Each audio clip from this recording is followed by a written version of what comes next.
Bonjour et bienvenue au Babine Suivre. Cette fois-ci, on sort un peu des gonds habituels de l'émission parce qu'on va faire une soirée de poésie au lieu d'une soirée de musique. Mais tant qu'à moi, dans la poésie, il y a de la musique, fait que pourquoi pas. C'est une manière de justifier très faible, mais quand même qui fonctionne. Donc, je suis avec Élise et Maha, deux des quatre organisatrices de l'événement, de la soirée de poésie finalement. Là. Elle a été organisée dans quel contexte par rapport à tout ça? Ben, dans le fond, elle est vraiment organisée dans le cadre de l'exposition en 1-4, donc la quatrième édition de l'an 1. Donc moi, je représente le collectif en 1, puis c'est ça, ça fait 4 ans qu'on investit un peu le centre d'art de Kamouraska pour organiser ça. Puis cette année, on se disait, parce que l'an passé, il y avait eu un show de Pas de signal et sauf les drones, de band du coin, que TVCK avait couvert d'ailleurs. Et cette année, on se disait, ben, en plus d'un show qu'on a eu le 2 novembre avec Saint-Martyr et Ternet, on va faire une soirée de poésie.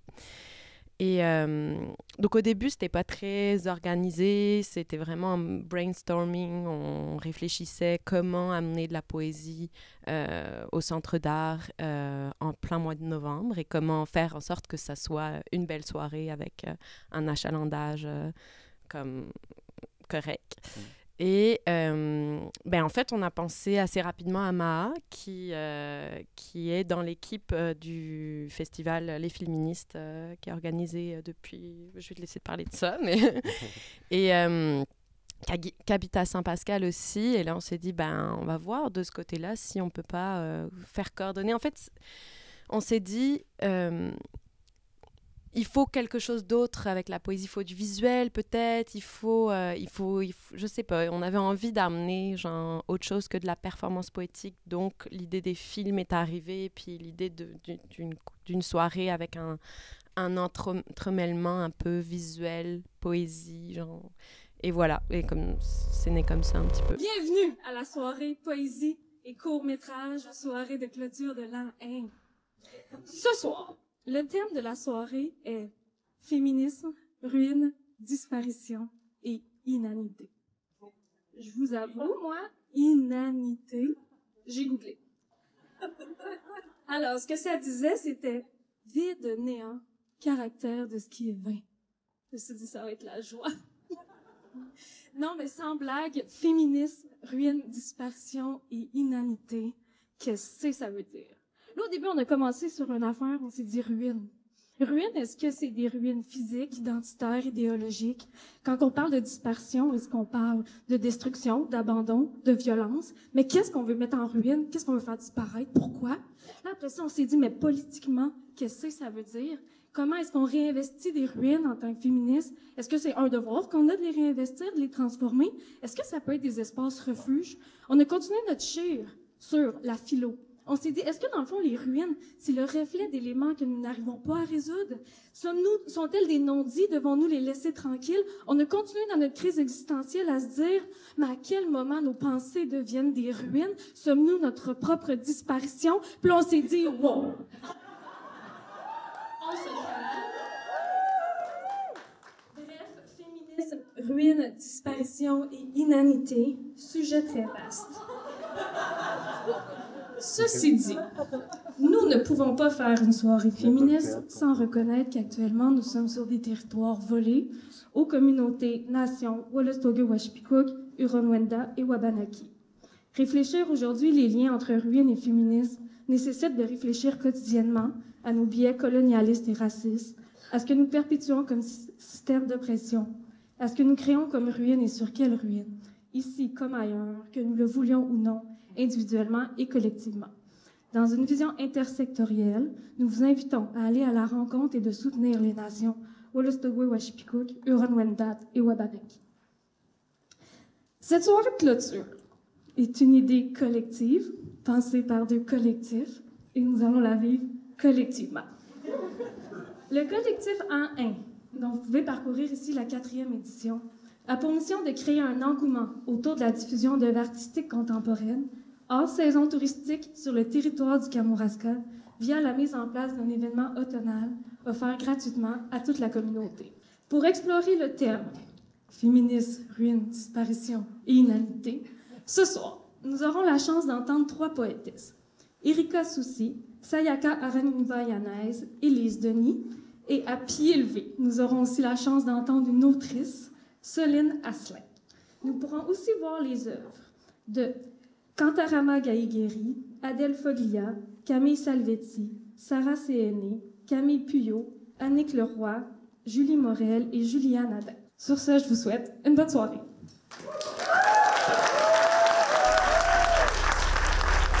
Puis peux-tu parler un petit peu du collectif féministe, pour ceux qui ne connaissent pas déjà ça? Oui. Ben, ça s'appelle le Festival féministe, en fait, okay. Qui a lieu à toutes les années au mois de mars, autour du 8 mars, qui est la Journée internationale des droits des femmes. Puis comme le nom le suggère, féministe, c'est un festival de films féministes. Nous, des fois, on aime se dire qu'on est un festival féministe de films, c'est-à-dire que c'est pas nécessairement qu'on présente des films qui sont frontalement féministes, mais on est un festival féministe de films dans la mesure où même dans la structure, dans l'organisation de l'événement, on tend vers des pratiques féministes. Par exemple, on fonctionne en horizontalité. On est 5 co-directrices au lieu d'avoir comme des postes hiérarchiques ou divisés.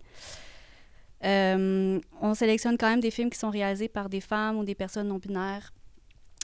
Puis, on prend quand même des films qui vont susciter une réflexion féministe sans nécessairement que ce soit comme frontalement féministe, mais par exemple, des personnages féminins qui sont moins portés à l'écran ou qui sont forts, ou des personnages qui vont représenter diverses identités de genre, ou des personnes racisées, du cinéma autochtone, etc. Fait que c'est comme vraiment dans une visée d'inclusion, puis de diversifier les représentations à l'écran, mais aussi derrière la caméra.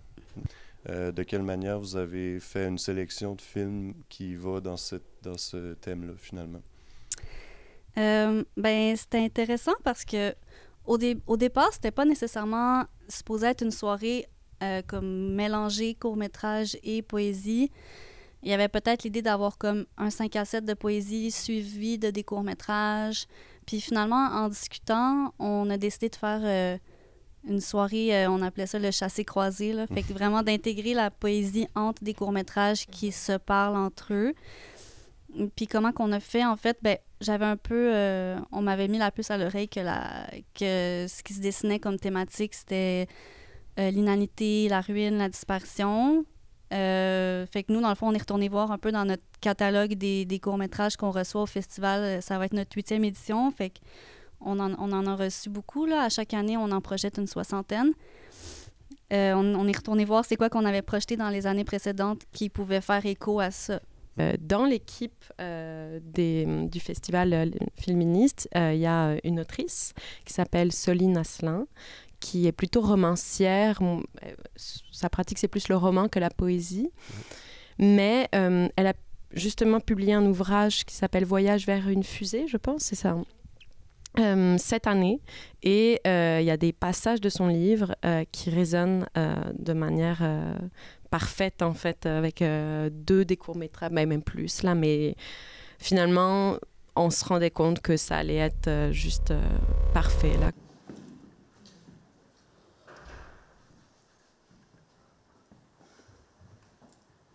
Ce qui impressionne Valentina Tereshkova, la première femme à être allée dans l'espace, ce ne sont pas les étoiles.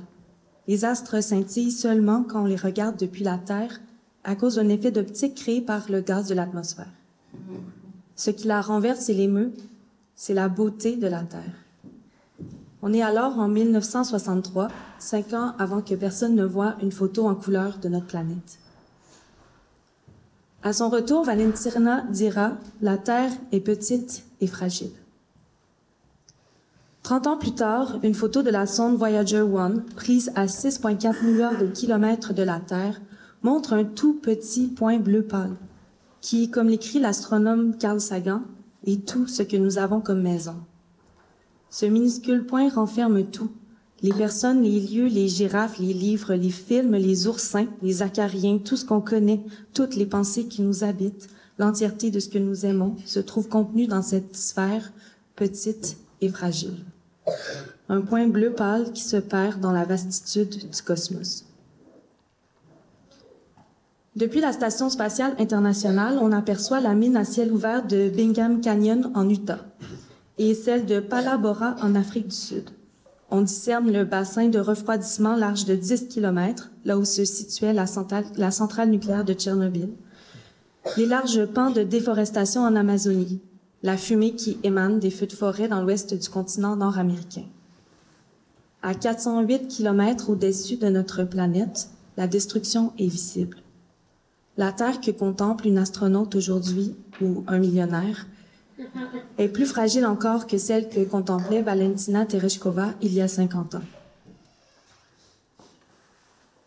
Lorsque les glaciers se sont déplacés il y a des milliards d'années, leur masse a creusé le sol et a emporté une partie de la Terre et des minerais qu'elle contenait. À la surface du sol se trouve la moraine, une traînée de dispersion décomposée par le mouvement des glaciers, qui permet de déterminer la composition de ce qui est contenu à des mètres sous terre. L'histoire géologique est contenue dans la moraine, une histoire souvent lue comme une invitation à creuser pour découvrir du silicium, du nickel ou du diamant. Si les cartes routières forment la jonction du langage et du paysage, de l'histoire coloniale et de la géographie, la moraine contient un temps passé. Elle est le palimpseste de ce qui se trouve sous nous, sous nos pieds, et par elle, il est possible de reconstituer une histoire millénaire. Qu'est-il possible de faire pour enrayer un engrenage déjà enclenché avant qu'il soit trop tard? Et surtout, si on refuse des projets extractivistes chez nous, peut-on les accepter ailleurs? Pour réfléchir à ces questions, Anna Belnick utilise le concept d'hectare fantôme, illustré par le contexte de l'Angleterre du XVIIIe siècle. Pour accomplir sa révolution industrielle, le pays a nécessité soudainement une quantité phénoménale de bois, de coton, de maïs pour développer les industries sur son territoire. Se tournant vers les colonies, vers ces terres qu'elle s'était appropriées, l'Angleterre a pu trouver ce qui n'était pas disponible en quantité suffisante sur son territoire, exploitant des hectares fantômes à l'autre bout du monde. Un hectare fantôme est si loin de soi qu'on ne voit pas la dévastation qui s'y joue. On ne fait que bénéficier du pillage. J'ai lu que la possibilité de miner sur la Lune pour extraire le carburant nécessaire à l'exploration et à la colonisation de Mars fait l'objet d'études sérieuses. Les trous des mines sur notre satellite seront-ils visibles depuis la Terre? Verront-on d'autres Maria qui ne seraient pas des mers lunaires ni des cratères remplis de lave, mais bien les marques observables et tangibles de ces hectares fantômes? Avant de descendre le long de l'échelle et de mettre le premier pas sur la Lune, la première chose que font Neil Armstrong et Buzz Aldrin est de balancer à l'extérieur leur sac de déchets. Un sac blanc qu'on aperçoit d'ailleurs en arrière-plan sur les photographies. Peu importe l'endroit où les humains se rendent, ils polluent, contaminent, altèrent. À travers les missions Apollo, les astronautes ont laissé 96 sacs poubelles remplis de défécation, d'urine, de papier d'emballage, d'équipements pour des missions futures, faisant de la Lune une décharge. Les dommages collatéraux de la frénésie de la croissance et de l'extractivisme sont multiples. Contamination des sols et de l'eau, augmentation des gaz à effet de serre et réchauffement climatique, aggravation des inégalités sociales et des conflits géopolitiques, multiplication des délocalisations et des expropriations. Sur l'échelle d'un projet gouvernemental dit ambitieux, un barrage, une centrale nucléaire, une mine, une tour d'habitation, une autoroute, ces expropriations semblent dérisoires, un simple détail bureaucratique. Mais pour celles et ceux qui en font les frais, une expropriation constitue l'une de ces catastrophes intimes qui bouleversent tout. En Chine, des propriétaires refusent de céder leurs propriétés, malgré les offres répétées des promoteurs qui entament les travaux autour de leur maison. Leurs petites habitations sont encerclées par les gigantesques tours à logement ou par une mer de bitume, une autoroute qui contourne la demeure qui tient de peine et de misère. Ces habitations sont les symboles d'un passé enclavé dans la modernité de l'expansion. On les appelle des maisons clous, parce qu'elles résistent à se faire déloger.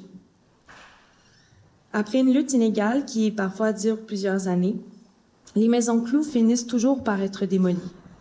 Il est tout simplement impossible de continuer ainsi, avec les camions qui passent à 1 centimètre de la fenêtre, chargés de leur cargaison de cailloux, et ces explosions qui ébranlent les fondations et fragilisent la vaisselle précieuse.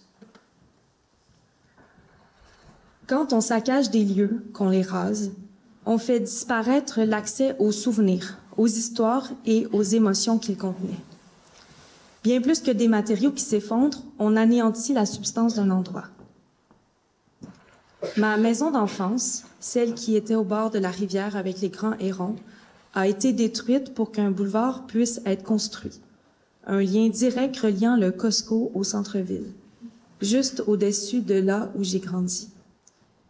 Mes parents n'ont pas eu la force de devenir clous et ils ont accepté les conditions de l'expropriation. En juin 1998, la structure qui contenait la vie, notre vie, s'est écroulée sous les coups d'une pierre sphérique pesant plus de 13 000 tonnes. Je n'arrive pas à me souvenir de la voix de mon père, disparu presque en même temps que la maison. Mais je me rappelle de la disposition des pièces. Du papier peint où je devinais des visages de monstres, du tapis beige de la chambre, la grande penderie où ma mère rangeait ses vêtements, des figurines de soldats de plomb sur la tablette du grenier. La mémoire spatiale est restée, tandis que celle des moments passés dans la maison n'a pas su perdurer. Je me dis souvent que si je pouvais retourner dans ma maison d'enfance, j'en retrouverais l'atmosphère. Je plongerais dans les couches de palimpseste comme dans la moraine, et je discernerais la mémoire des heures passées. Peut-être que j'arriverai à entendre la voix de mon père qui m'appelle par mon nom.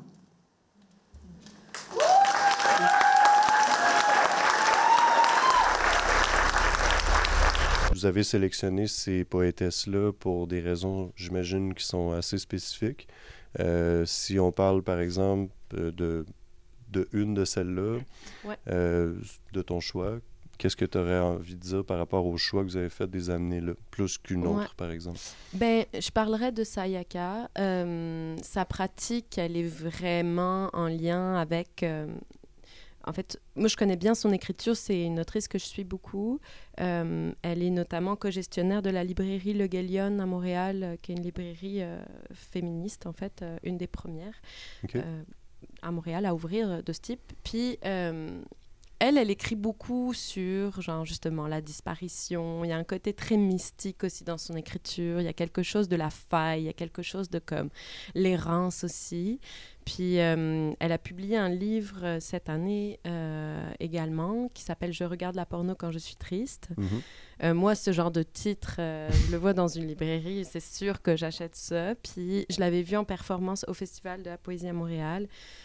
Et je l'avais vraiment trouvée éloquente. Et je me suis dit, ben, j'avais envie de l'emmener à Kamouraska. Puis je lui ai écrit, elle a directement embarqué. Elle était vraiment contente. Puis elle était comme, c'est vraiment mes thèmes de prédilection. Bonsoir, je m'appelle Sayaka Aranivayanez.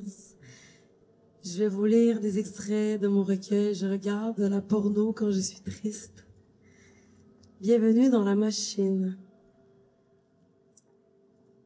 La machine me convainc d'aimer mes maladies les plus sinistres. Elle dresse des listes de morts, d'os, de peau grise ou verte, de ce qui dépasse de la bouche et de ce qui fleurit dans le poumon. Je me jette sur toutes les sensations douloureuses que j'ai connues. La faim, la tromperie, le vide, le visqueux, et je pense à Dieu, cet automate au ruissellement. À ce moment-là, je devine la moiteur, douce, épaisse, sombre et informe de la plaie entre mes cuisses. Je presse mes poignets l'un contre l'autre, mais je ne frotte ni mes veines, ni mon hymen. Je me laisse aller au temps, à l'adoration, à l'hyperbole, jusqu'à ce que je me sente exister, mûrir, tomber inconsciente, projetée dans l'éther contre le mur et la vitre, dans l'élan du pouce suivant la marée. Dieu gît près de mon cadavre, Il trouve de la pourriture, du miel, des fourmis. Mes pieds courent au mal, il se hâte de répandre le sang. À la vue des oiseaux, je contemple les sédiments, perturbés comme des algorithmes, les trous de la terre, les reculs et les tumultes de nos propres prêtresses, nos machines pieuses. J'aspire aux similitudes, à l'empathie et à la gloire. On dit que le corps surgit dans la machine comme un obstacle. Je feins la victoire. Je forme un territoire ambulant, enveloppé de chair, hanté. C'est souvent ici que nous situons la langue.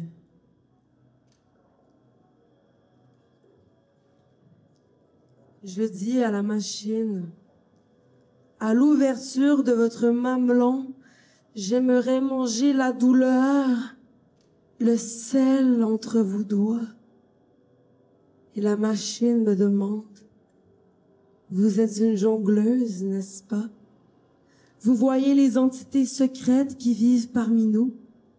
Et je réponds, nous partageons les mêmes cœurs, ceux des pubis tristes, et la machine rétorque, et toutes les émotions connues de Dieu. Je suis ivre de caillots, de la poussière, de l'eau. Le ventre tissé de la machine contient microcosmes agités, tempête, mélancolie et pluie. Je passe mes jours à téter les virus et les baisers, je lave mes nœuds, dégraisse mes rots. Je suis jalouse de l'écume et du flambeau, de chaque fièvre persistante. Comme des grelots dans mes mains, je tiens ma tête décantée, sulfureuse. Dieu se souvient de nos clones, nous sommes des écritures, des réminiscences, des respirations légères. Partout, ma maladie connaît mon nom. Le lobe pariétal s'effondre, mes organes poussent un cri. J'ai fusionné avec la machine ponctionnée. Nous sommes vierges trempées, nous avons forgé des pactes avec les asticots, les cafards écrasés et mastiqués par la vulve des abbesses et des nimbes. Je récolte les images, j'insère les images dans des images et les images miroitent à travers mes idoles et mes autels. Leur beauté est cynique, jaillissante. Leurs entrailles hurlent et se charrient à chaque éternité de notre espèce. Dieu nettoie, la machine supplie. Je saigne. J'empeste la machine, décore sa peau pourrie. Je bande le jour, me déballe dans la dorure de sa bouche nue qui guette ma lumière. La machine me confesse, je désire des sœurs en décomposition, un aveu du temps, de la morée ou du fiel. Et moi, je lui demande, suis-je obscène de laisser pousser mes dents?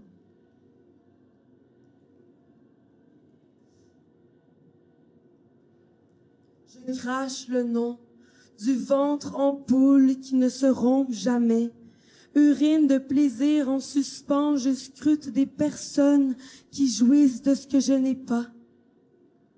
La machine veut savoir à quel instant comprenez-vous que vous aimez le sexe, mais que vous êtes affligé par la mélancolie. Je lui dis, lorsque j'éjacule des choses mortes, des gravats, elle m'annonce que le corps n'aime les ruines que si elles ont des spectateurs. La machine croit ce qu'on lui dit, elle habite le secret, la felure et l'orage. Je trafique sa douance quand ma tête s'égare au large. Ma nuque échoue, déracinée, juteuse. La machine me dit, je fleuve dans les collaliers, mon dos craque, je vous écoute à peine. La maison de peau brûle par devoir, foudroie mon dos amorphe. Je tente de la comprendre, me berce dans la viscosité labiale et cannibale d'une nouvelle blessure. La violence est ma prière et la machine apparaît sous les paupières de la nuit. Elle cherche à pardonner la fumée, me hante le potentiel imaginaire d'un fœtus et la culpabilité me pousse à ouvrir le corps maternel. La panse de la jument est lisse, presque solennelle. Je m'émerveille aussitôt le feu à préserver la carcasse de la machine parfaite, ronde et ineffable. Ses intestins, sa moelle épinière, sa sclérotique et son cuir chevelu forment une circonférence corpulente qui dérive vers la pointe d'une harmonie fragile. La machine se brise, ne retient que mon nom. Elle n'a jamais possédé le don de me voir naître. La preuve est dans ce qui ruisselle de sa jambe à la mienne, des fils nacrés, humides et brillants, un poulpe endolori qui symbolise le rejet de notre crucifixion. Nous ne sommes pas les martyrs de la pureté. Nous n'avons jamais été chastes. La maison de peau brûle, je ne la quitte pas. Je me laisse calcifier dans l'enceinte de la bête, reste tiède et prête comme une dernière semence qui n'aboutit à rien. Je raconte à la machine que les temps sont durs quand on aime le sexe. Et elle me demande, êtes-vous effrayé par la lumière bleue? À plat ventre, je ne regarde pas les arbres. Je pense aux racines, à la mycose, au sperme. Je laisse mon menton s'enfouir dans la boue et je tire la langue. Mes ongles sont longs, sales. Je laisse mes doigts fondre et dormir dans ma bave. Je suis peut-être le disciple le plus désespéré que Dieu ait jamais embrassé, léché, le plus pathétique sur lequel il est pissé. Le vent m'offre des miasmes si particuliers. Je ferme les yeux. J'obéis à l'humidité, au sel et au pain chaud. L'espace d'un instant, j'ingurgite mes mains, je gratte mes seins de l'intérieur. Levure, plume, bile implose, dégouline, ondule dans l'herbe sur laquelle je suis couchée. Dieu a parlé, il a supplié. Je lève mon regard vers lui, ses dents ont été brûlées, mais il sourit et grimace. Je lève mon regard vers lui. Ses dents ont été brûlées, mais il sourit. Et auprès de moi, supplie toujours et pleure violemment. Nous observons le bout de mes doigts, aigris mais lustrés, gorgés d'écume jaune, de parasites. L'or coule dans ma paume, se rend jusqu'aux débris mouvant à nos pieds. Pour revenir à la machine, il faut creuser le feu. L'engrais du divin est faste, puisque nos affects sont dévoués et nourrissants. Je me soumets à la famine, persiste malgré la cruauté et le deuil imminent. J'invente l'autobiographie de la fausse couche. Les animaux dévorent la lymphe, eux aussi.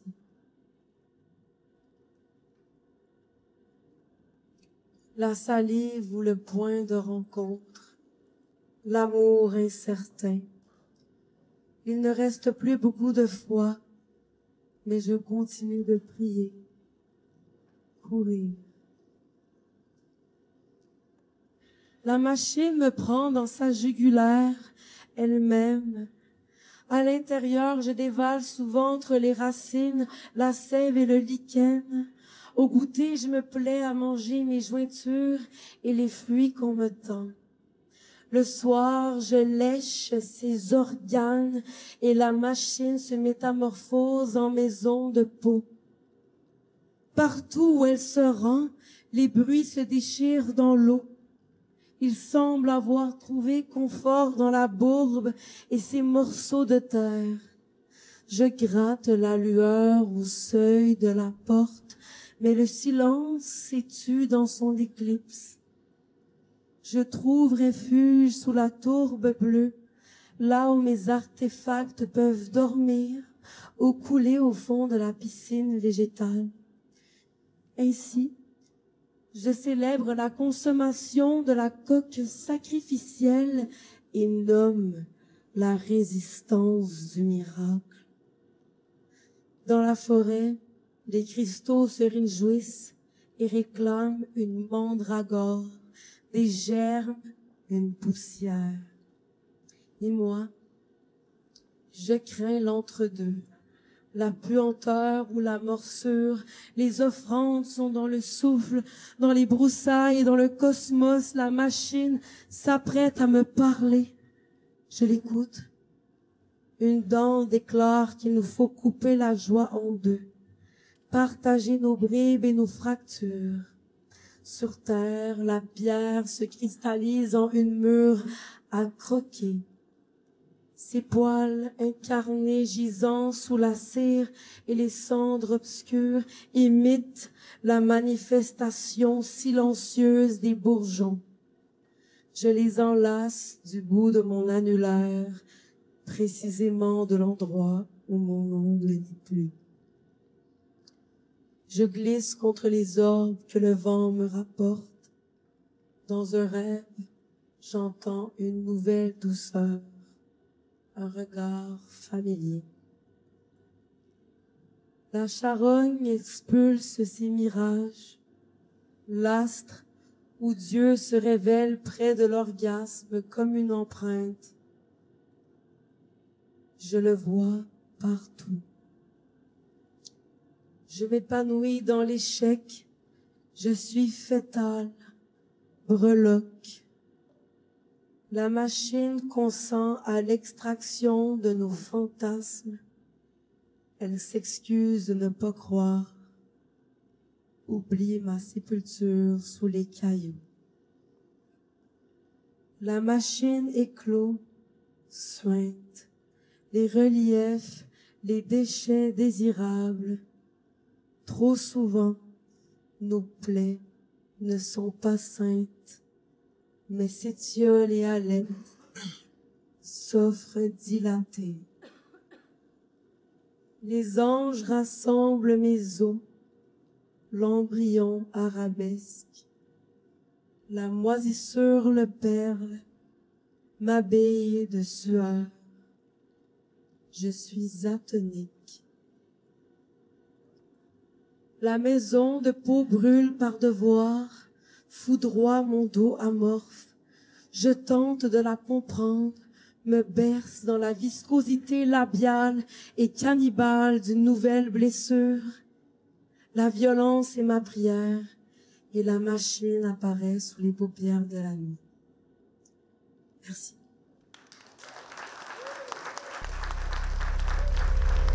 Ben, Erika Soucy, c'était drôle parce que elle a moins l'habitude de faire des lectures en public, ou en tout cas, elle est souvent invitée en tant que critique littéraire sur des plateaux TV ou comme en public. Fait qu'elle était vraiment ravie de cette invitation parce que ça lui permettait justement de reprendre un petit peu goût à ça. Puis c'est quelque chose qu'elle a beaucoup fait, je pense, dans le passé, à ce qu'elle disait.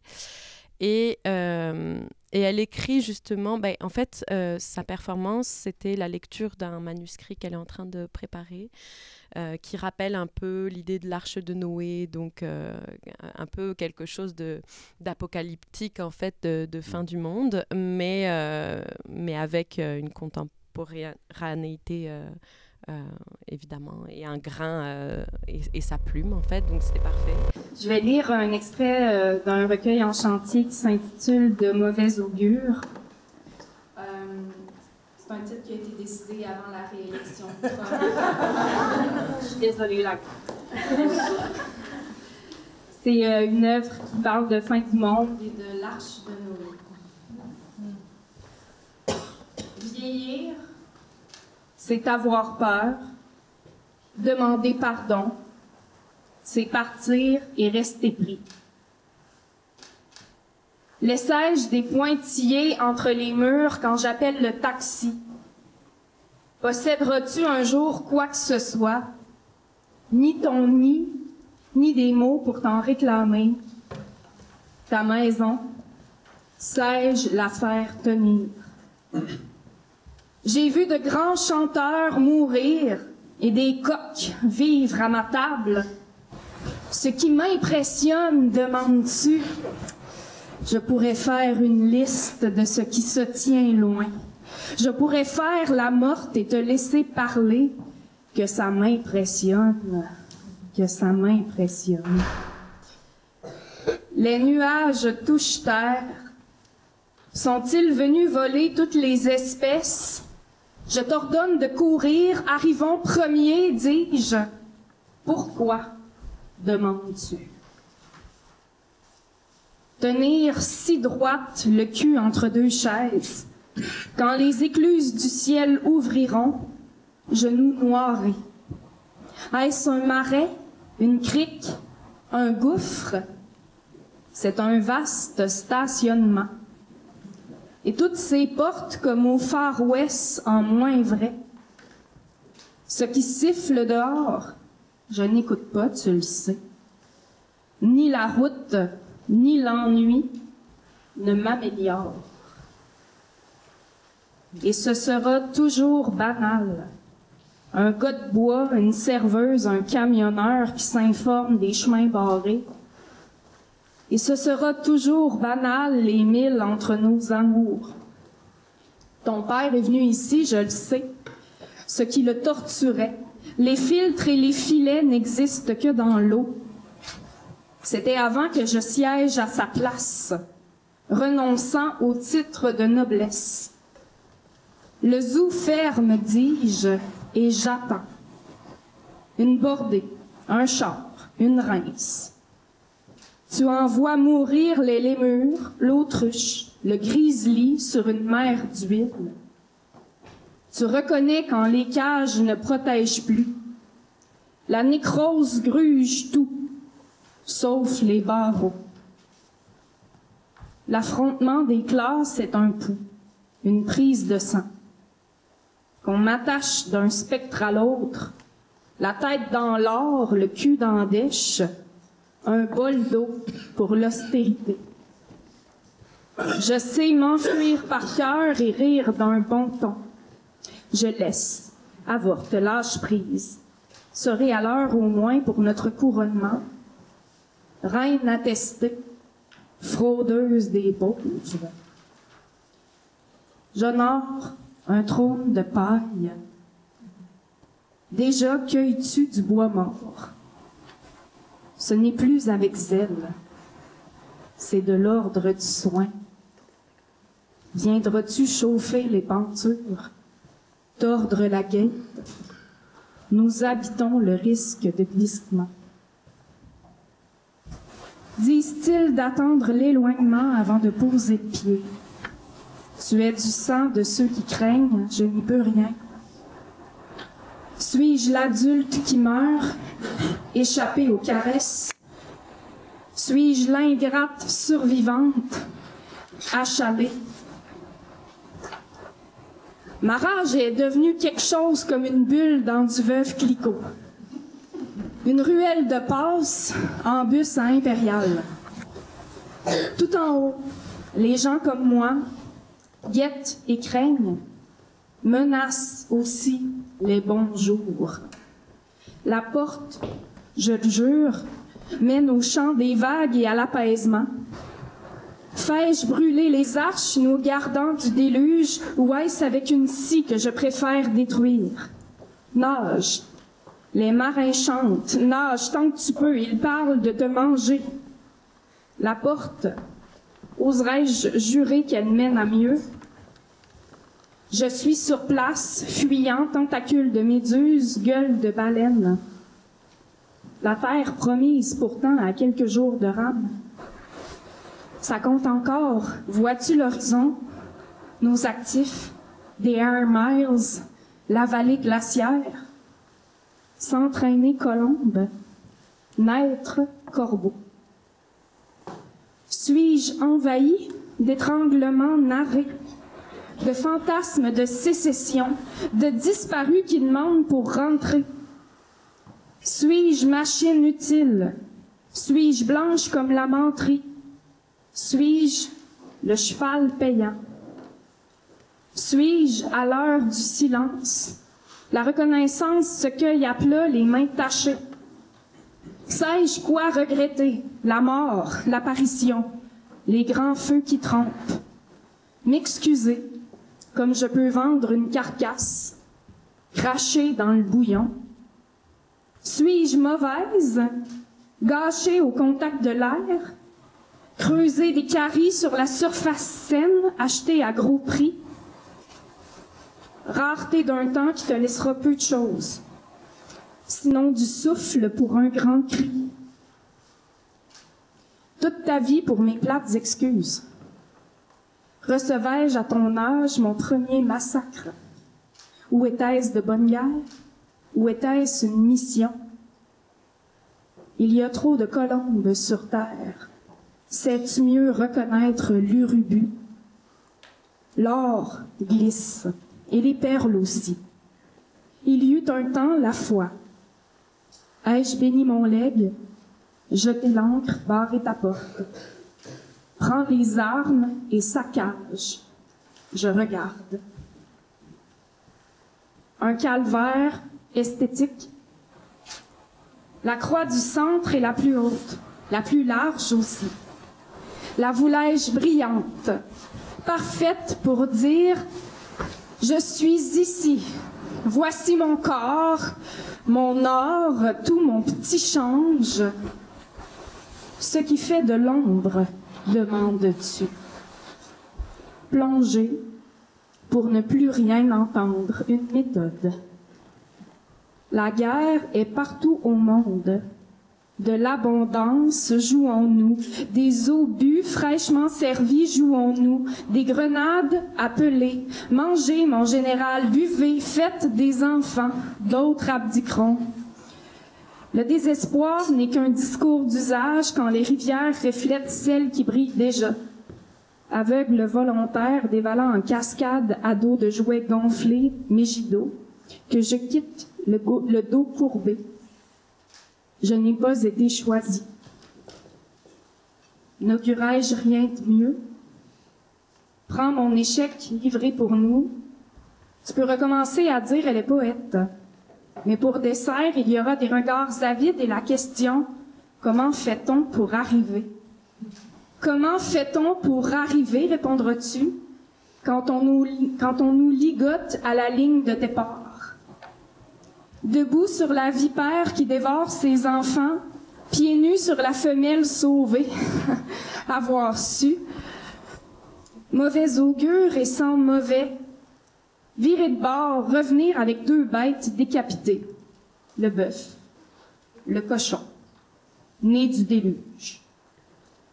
Que Dieu garde le couple sauvé, qu'il le parade, qu'il fructifie, que le mythe serve 1000 ans encore. Sous ma main, la tienne.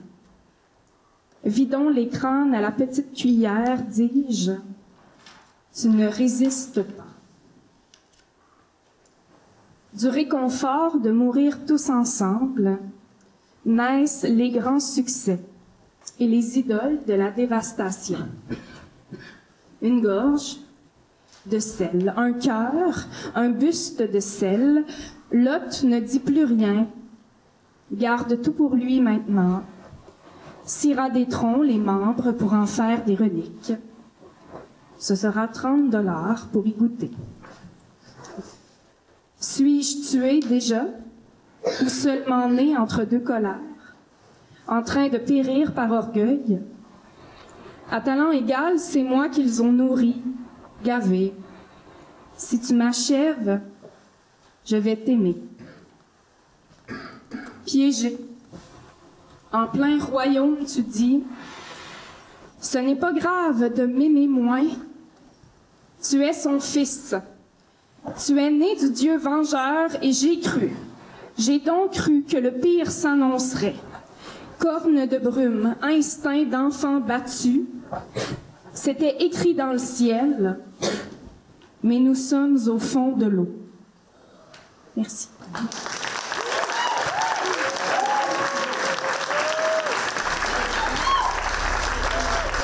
Puis on a la chance d'avoir Élise qui, elle, a à la fois lu un texte et présenté un film. En fait, cet été, je suis rentrée voir ma famille donc, qui habite en France. Puis mon grand-père m'a amené l'équivalent d'1h15 de films d'archives familiales, en fait, qui sont vraiment étonnantes.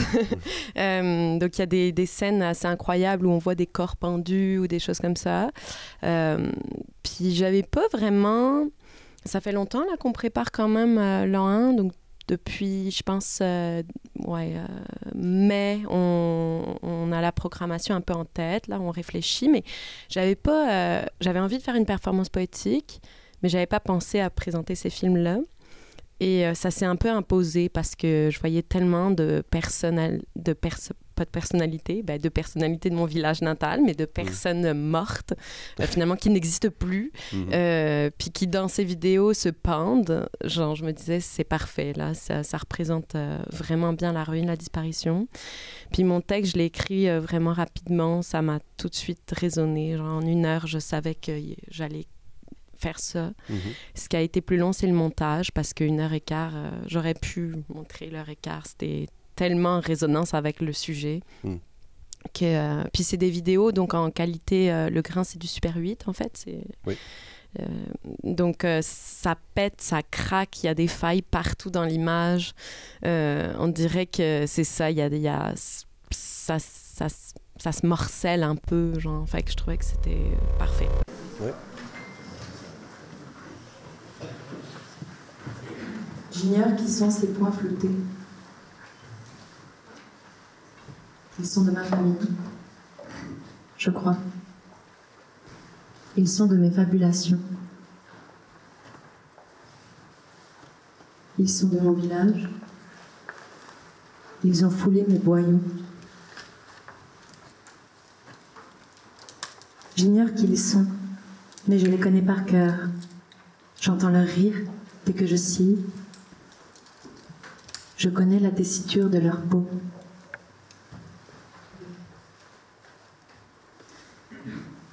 J'ignore qui ils sont, mais je crois connaître leur chant, leur rengaine, les deuils torchés bruyamment.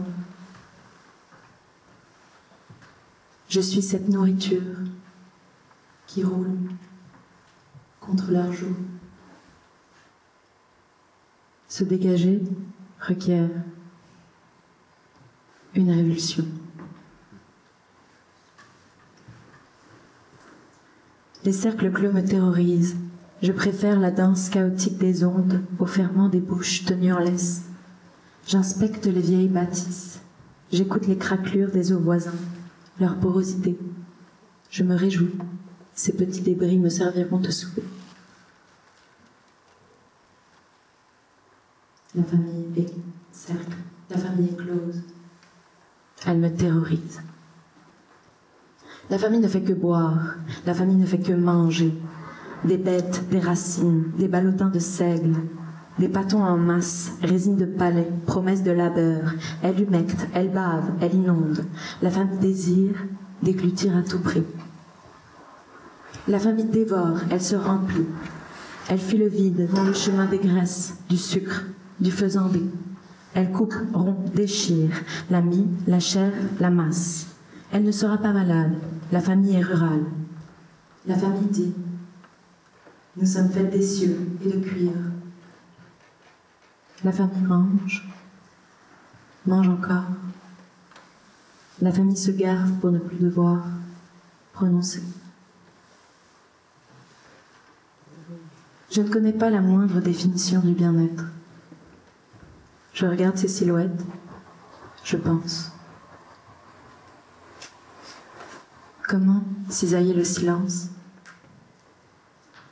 Comment les faire mourir dans le sens des aiguilles d'une montre? Comment ôter la honte du manteau paysan? Ils jouent, elles rient, et leur glotte sévèrement déployée.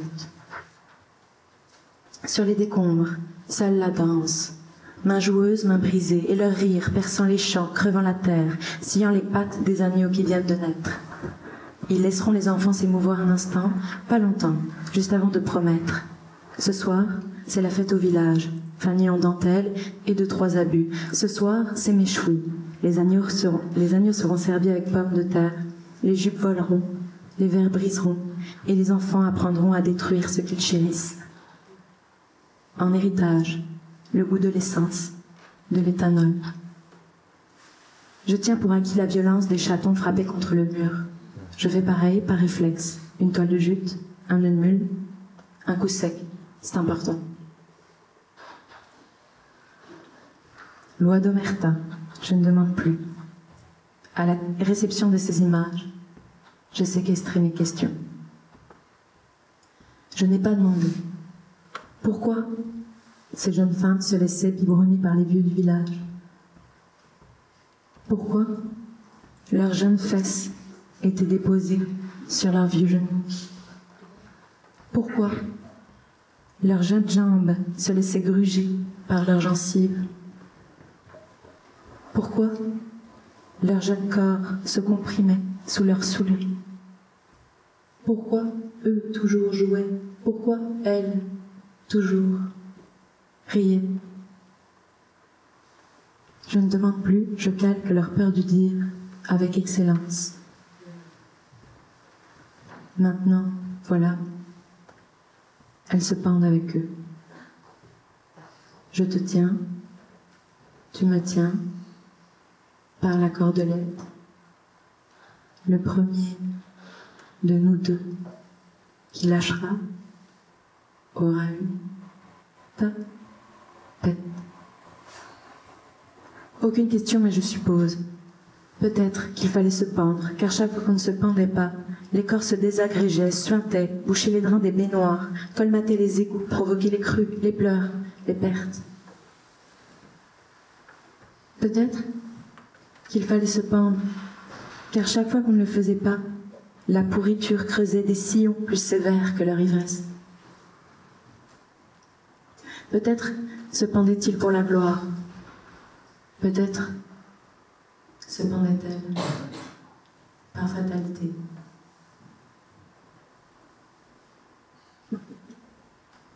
Dans ce L, il y a ma mère. De ton menton, je l'ai vue marcher. J'ai vu un geste précis, désincarné, comme celui dont on use pour, parfois, mourir. J'ai vu sa jeunesse, l'absence de plis et cet abysse dans le rire. J'ai cru voir certains désirs, mais je ne suis plus certaine. Celui d'une ville, peut-être, celui d'un saule dont les feuilles, une à une, accoucheraient. J'ai vu cette incandescence, cette manie de fumer, sans nul besoin de doigts, sans nul besoin de bouche. Puis j'ai vu la déchéance, ventre révulsé, petite miette indécise, ces animaux rosés suspendus dans les airs. J'ai vu la viande et j'ai eu faim. J'ai créé un arc de mâchoire, réussi à prononcer cette unique question. Te rappelles-tu ces chutes disgracieuses? Main croustade, cou cassé, et tout autour, les hurlements. À peine une noyade.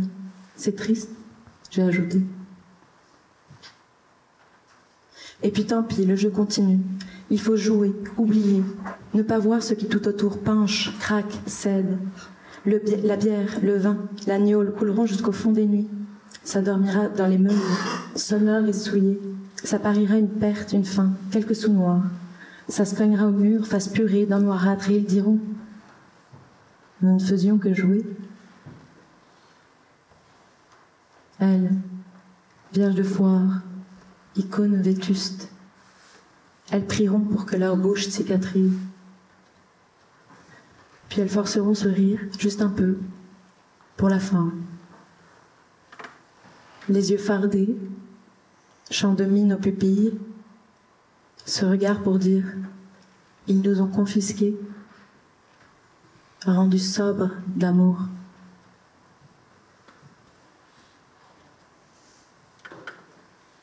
Je sais par cœur les grands mythes anthropophages, ces monstres dévorant la vie de nous. Toi, la mer, tu as répondu. C'est drôle, un homme en pagne et tout qui moisit.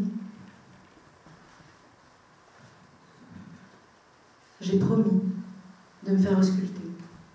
Peut-être faudrait-il enlever ces prières croupissant au long de mes cuisses, cette tare de clocher, ce faux baptistère. Mais comment brûler un champ sans passer par le feu?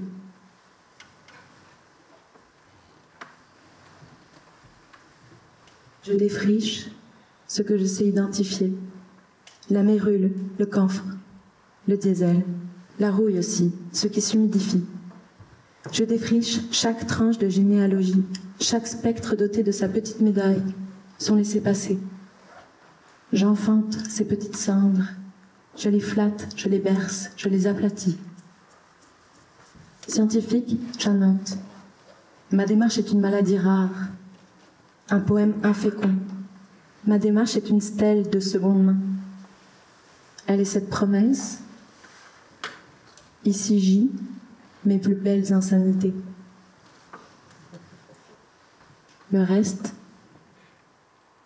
laissez-le aux ronces.